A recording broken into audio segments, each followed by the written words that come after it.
اهلا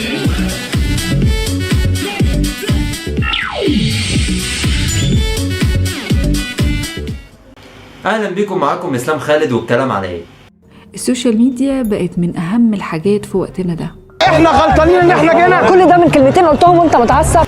النهارده يا جماعه هنتكلم عن فيلم بيت الروبي، بس انا مش طالع عشان اتكلم واحرق لكم الفيلم للناس اللي اتفرجت عليه او اللي لسه هتتفرج عليه، فانا مش حابب احرق الفيلم، انا حابب بس اتكلم واناقش القضيه اللي في الفيلم. هنا ابراهيم روبي حلو. لكل اللي اتفرج على الفيلم فاهم القضيه بتتكلم عن ايه. بتتكلم ان اي حد دلوقتي بقى عاوز يطلع ترند، او بمعنى اصح اي حاجه لو تافهه او حاجه اتعملت هتطلع ترند، سواء كانت فيديو انت شو اجري او اغنيه. اهي جايه هناك اهي. المهم ان الحاجه دي تطلع زي ما تطلع، بس اهم حاجه تطلع تافهه. الحكمة اليوم بتقول إن لم تستطع أن تتأقلم فتدفتر. بس في رأيين، رأي مع ورأي ضد. انا حابب مرتشي، انا حابب انينه، انا حابب اوسخ جدا، انا حابب اوسخ منه، انا حابب انتحر. شايفين ان التفاهه دلوقتي بقت هي اللي بتجيب مع الناس. يكتسح التركي ياسين جنكيز السوشيال ميديا. وفي ناس بتقول ان التفاهه مش حلوه، الحاجات دي ما بيبقاش ليها محتوى وما بيبقاش ليها افاده للناس، بالذات لو انت كنت صانع محتوى، سواء كنت على الفيس او على اليوتيوب او اي منصه انت بتنزل عليها فيديوهات.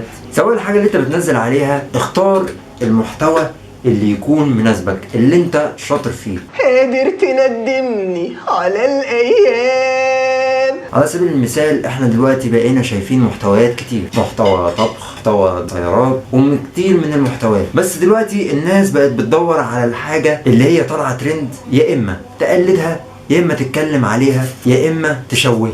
انا عبده صاحبنا، بس ما حدش بيقول لي يا عبده، بنقول له يا شوكولاته ولا شوكولاته.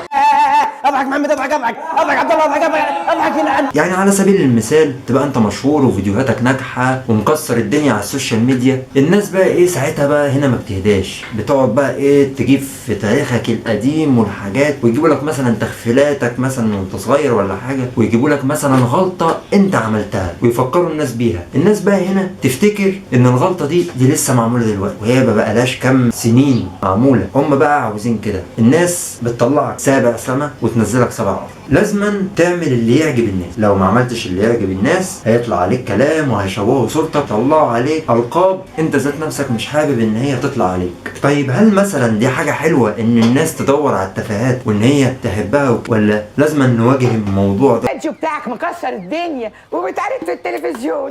الفيديو التلفزيون. من رأيي المتواضع ان انا شايف ان المحتوى الغير هادف ده هو ملوش لازمه، ولا هيفيدني ولا هيفيد غيري. يعني انا اكيد مش هستفاد لما اطلع ارقص قدام الناس، او اطلع اغني مثلا مش بصوتي، بصوت الممثلين مثلا، او بصوت مثلا المغنيين، او اطلع مثلا اقول كام كلمه كده واحطها في اغنيه وافضل اعيد وازيد فيها وتبقى اغنيه وتطلع ترند. بس هو انا اللي اقول لكم ان الحال ده يعني اكيد مش هيفضل مستمر، اكيد هيجي وقت وكل اللي بيحصل ده هيقف ومش هنشوف تفاهات كتير. اتمنى ذلك، وان احنا نبتدي نشوف مستقبل احسن ونخف شويه. ما تنسوش برضو تقولوا لي ايه رايكم في الكومنتات، ما تنسوش تشتركوا في القناه، ولو انت مش مشترك تنزل على كلمه سبسكرايب وفعل زرار الجرس. ما تنسوش الكومنت والشير واللايك والكلام على ايه.